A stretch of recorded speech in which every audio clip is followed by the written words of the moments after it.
We begin by praising Allah, and our praise falls short. It's never enough. He's more amazing than anything we can say or think. And then we thank Allah, and our thanks is never enough. Our thanks can never be enough. Will never be enough. Our existence is due to Allah. Every syllable we ever heard, every thing we ever saw, every smile, every moment is all from Allah. How can we thank Him enough? We can't. Our thanks always fall short. It's impossible. We owe Him our life. He owns our life. And then we remind ourselves we weren't made for this world. That's right. We're made for another world. We're just visitors here. We're just temporarily here. We're on probation here. You know probation, when you sign a contract and you work for a company or something, there's a probationary period. You're on probation for 3 months. And then you have a long-term agreement, arrangement. Inshallah, it's in paradise. It's just the probation here. And in probation, we're being watched, monitored, observed. What are we going to do? How are we going to do? الذي خلق الموت والحياة ليبلوكم أيكم أحسن عملا. We're going to test you in this probationary period. This isn't our home. الدنيا دار من لا دار له ولها يجمع من لا عقل له. This isn't our home. We forget sometimes, but our religion is amazing. Islam is amazing. Our teacher, our Prophet ﷺ is amazing. We're lucky to have him. We're lucky to have this religion. It's a gift. It wakes us up from our slumber. It's an alarm clock that wakes us up from hypnosis. We're so lucky. Alhamdulillah. And so we weren't made for this world, and whoever collects has no intellect. We're not here to collect what's going to vanish and become dust. What's the point? How smart is that? How clever is that? What you keep is actually what you give away. What you keep is actually what you give away for Allah subhanahu wa ta'ala. We're only here a temporary period. All this stuff is going to vanish. How can we be attached to it when we can't take it with us? Where's the intelligence in that? When our Prophet ﷺ came home and asked our dear mother, what's left from what remains? What remains from what we slaughtered? The lamb. She said, nothing remains except the shoulder. And he said, everything remains except the shoulder. Everything? Why? Because everything is what they gave in sadaqah and charity. Or zakah, I don't know, zakah, sadaqah, charity. What was given for Allah subhanahu wa ta'ala. That's what remains. Right here, we don't take anything with us. We don't take our good looks with us. People worship image. We don't take that with us. That's irrelevant. We're in this body only a little bit. But this culture tells us to worship our image, which leads to depression and misery. We don't take that with us, or our money. We want to plan a true retirement. And then finally, we warn ourselves. After we remind ourselves we weren't made for this world, we warn ourselves we're returning to our Maker. We're returning, and He'll ask us, what did you do? How did you do it? How did you spend your time? How did you treat your wife? How did you treat your husband? How did you use your tongue? Did you argue too much? Did you practice silence when you should have been silent? Did you control your anger or not? How did you use your eyes? We're returning to our Maker. And may Allah be gentle with us. My question for us today, as we come every Friday to reorient ourselves, to reorient our hearts in the true direction of Sirat al-Mustaqim. Because shaitan sits on the path and pushes us, and he doesn't care which direction we go. As long as we go off the path, he doesn't care. Too much, too little, too high, too low, he doesn't care. As long as it's not balanced and straight and modest, he doesn't care. Right? So my question for us today, as we come every Friday to remember our true purpose to live for Allah. We come every Friday to remember our true purpose, to prepare for our deathbed, to prepare for our home in the grave, that we might be there 100 years, 1,000 years, to decorate that home. Are we decorating that home with Quranic recitation every day? May Allah not make us those who abandon the Quran. And pray Salah on time and Fajr on time. Ameen. And honor our parents. My question for us today on this beautiful, blessed Friday is, who do we blame? Who do we blame? And there's two ways. There's the Adamic way and the Shaitanic way. There's the way of our father, our forefather, Prophet Adam alayhi salam, and there's the way of la'natullah alayh, the cursed Shaitan. Each of them, alayhi salam, our dear Prophet alayhi salam Adam, made a mistake and ate from a tree. And Shaitan made a mistake. Shaitan was with the angels, Iblis. He was close. And each of them made a mistake, but what was their response? Who did they blame? Adam alayhi salam took full responsibility. فَتَلَقَّى آدَمُ مِنْ رَبِّهِ كَلِمَاتٍ فَتَابَ عَلَيْهِ. He took full responsibility. He took full responsibility. That's option one, being like the Prophet Adam alayhi salam. Option two, like Iblis, like Shaitan,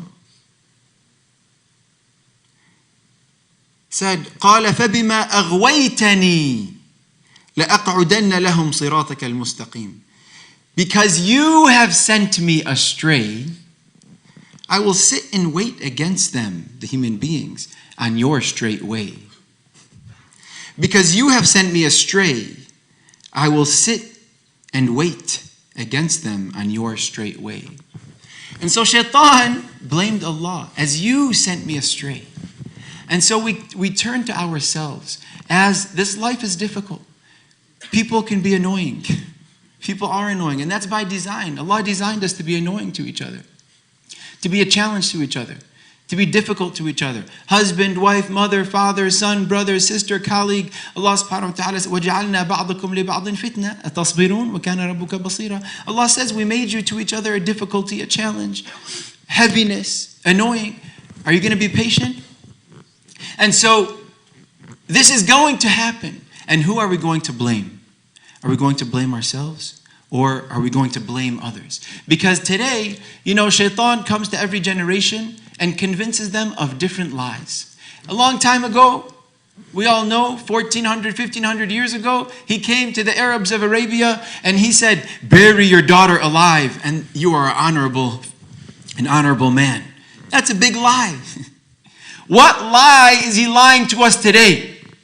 What are Shaitan's lies today? He's not coming to us today and saying, bury your daughter alive. So what are the lies of Shaitan?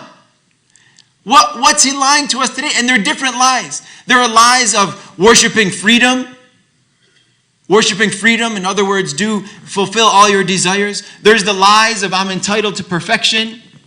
I'm entitled to perfection. These are lies today, that my feelings define truth and right and wrong. These are different lies. And one of these lies today is this thing called victim mindset. Victim mindset. It's someone else's fault. Someone else needs to change. Why? Because my feelings are telling me, are uncomfortable. You hurt me. You must change. So now, these are the two paths, and let's explore them. Our dear Prophet ﷺ gave us the solution many years ago. فَمَنْ وَجَدَ خَيْرًا فَلْيَحْمَدِ اللَّهِ وَمَنْ وَجَدَ غَيْرَ ذَلِكَ فَلَا يَلُومَنَّ إِلَّا نَفْسَهُ. In the 40 seminal hadith that Imam al-Nawawi gathered for us. Whoever finds good, let him give credit to Allah. Let him praise Allah. And whoever finds other than that, then let him not blame anyone except himself. We don't take the shaitanic way. We look at ourselves. What could I have done differently? Instead of what can they do differently? One time I saw my daughters throwing a ball to each other, and one daughter threw the ball to the other sister, and then the other sister didn't catch it. And she said, "What's wrong with you? Why can't you catch?" And then she threw the ball back, and then she didn't catch it. And she said, "What's wrong with you? Why can't you throw?" It was her fault. Either she can't throw well or she can't catch well. Right? There was a story of two people that came to a gathering. And the first person, and this was planned for a strategic reason, for studying, for teaching reason. The first one said, Assalamu alaikum. There was no response.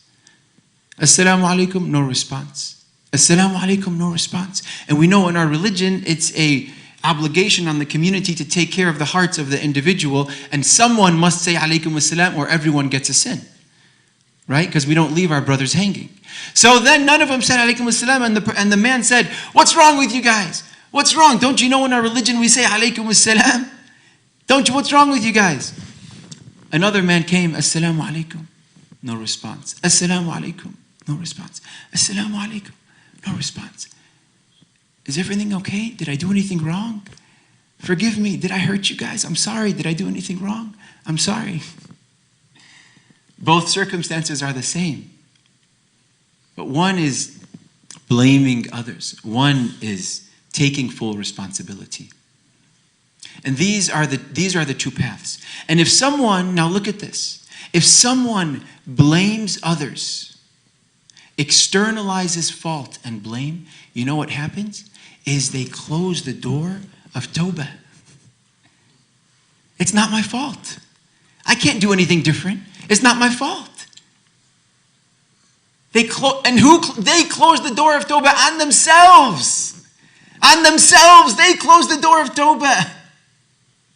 And number two, when it's not my fault, it's always someone else's fault, then they prevent growth. They can't grow anymore. Because they did everything right, they didn't do anything wrong. So they can't grow. And we want to be, now look at the other person who takes full responsibility. This person, no matter what happens, will always be in a state of growing. Will never stop growing. No matter what, even if someone else, what can I do different to make it a little better? They will always be perpetually growing. And the door of Tawbah is open for them. And in a social science study of the most successful people in this world, in this dunya, the common pattern that all of them had was no matter what their circumstances are, they take full responsibility. Sadaqa Rasulullah. فَلَا يَلُمَنَّ إِلَّا نَفْسَهُ. He gave us the ingredients. Don't blame anyone except yourself. He gave us the ingredients for happiness. So when we look at ourselves, we can grow. We can grow. Right? We can't change our circumstances, but we can change ourselves. أقول قولي هذا وأستغفر الله لي ولكم فاستغفروا إنه هو الغفور الرحيم. Seek forgiveness from Allah. He forgives all sins.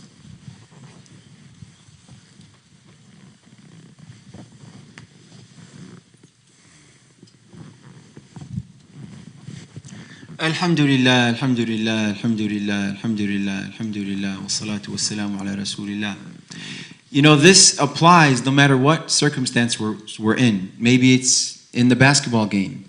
And why is my team losing? Oh, they're not shooting well. They're not passing well. They're not dribbling well.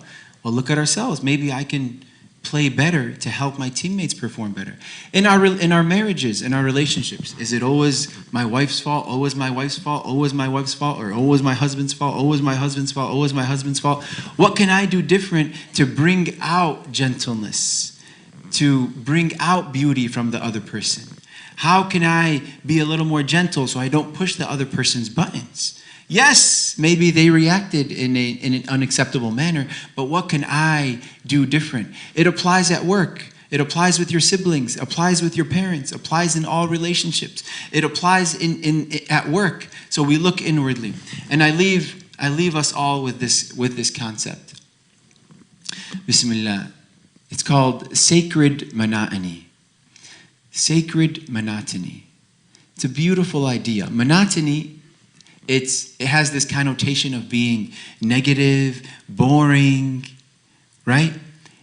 But sacred monotony, right, is the idea that we're going to keep doing something no matter how small, no matter how simple, no matter how quote-unquote boring it is, and it becomes sacred. So now all of a sudden it converts from being boring to sacred, which is amazing.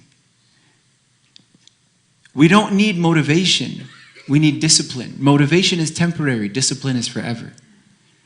This is another myth that we need motivation to do everything I'm doing. No, we don't. Because I'm not going to have motivation to go to the gym every day, to exercise every day, to do push-ups every day. I'm not going to have motivation even to have wonderful character to such and such person in my life. I'm not going to always have the motivation, but I need the discipline. So with the discipline, I'll keep going. Some days the motivation will come, the excitement will come. I'll do the push-ups, we'll go on the treadmill. We'll have the motivation to be kind and generous and forgiving and caring. But what about when the motivation's not there? The discipline is. The discipline is. And this is sacred monotony.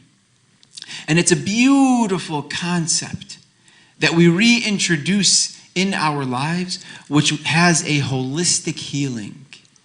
Sacred monotony. And we choose something in our life, in each category in our life, to apply the sacred monotony so that we transform, we convert the boring into the sacred. And now when it's sacred, I can enjoy every moment of it, every movement of it. And so I leave us with this concept that we choose the Adamic way, the way of Prophet Adam alayhi salam, and we look at ourselves. She didn't catch the ball. Oh, maybe I threw it wrong. I didn't catch the ball. Oh, maybe I can catch better. Right? Let's look at ourselves. So when we become a light, it'll now reflect on others, inshallah. When we become illuminated, it'll reflect on others. Al-halu yasri, one's state transfers. When we become more gentle, the people around me will become more gentle. When we become more forgiving and more kind, the people around me will become more forgiving and kind. And then I can take full responsibility and grow and continue to grow and leave the doors of Tawbah open and become more successful and more successful in every aspect of life. And so this is an invitation that I begin with myself and extend to all of us here as we follow the way of our Prophet Muhammad sallallahu alaihi wasallam. That don't blame anyone except yourself. What can I do in a more ihsanic way?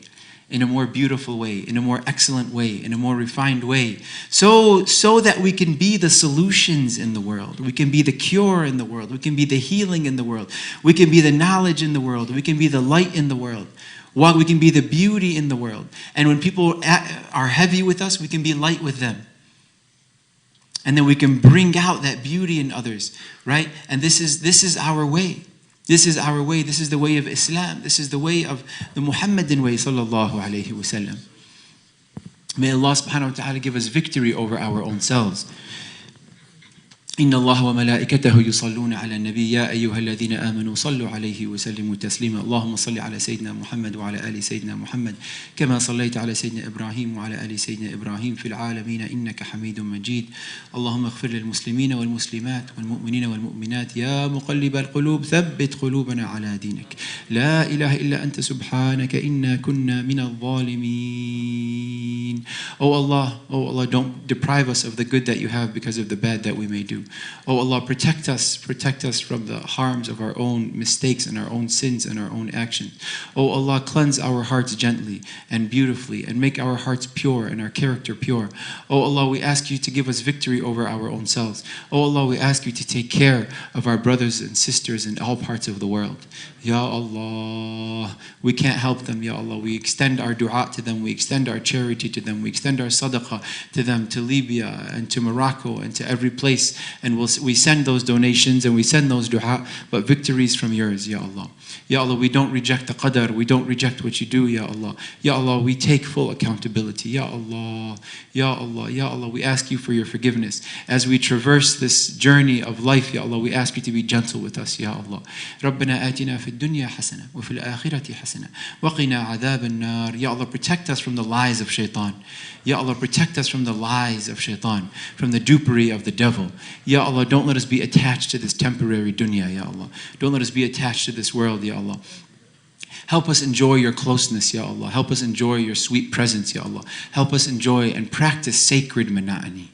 Sacred monotony, Ya Allah. Help us, Ya Allah, have the discipline. Help us, Ya Allah, to have the discipline to connect to the Quran and to read the Quran and to pray 5 times a day and to obey our parents, Ya Allah, and to be good even in difficult moments, to respond with goodness even when we're not comfortable, Ya Allah. Ya Allah, we ask you to send magnificent, magnanimous, vast prayers on our Prophet Muhammad sallallahu alaihi wasallam. We ask you for openings in this beautiful month of Rabi'ul Awwal that's coming. The month that our Prophet ﷺ was born and beauty came into this world, Ya Allah. We ask you to connect us with him and to help us learn about him and know about him.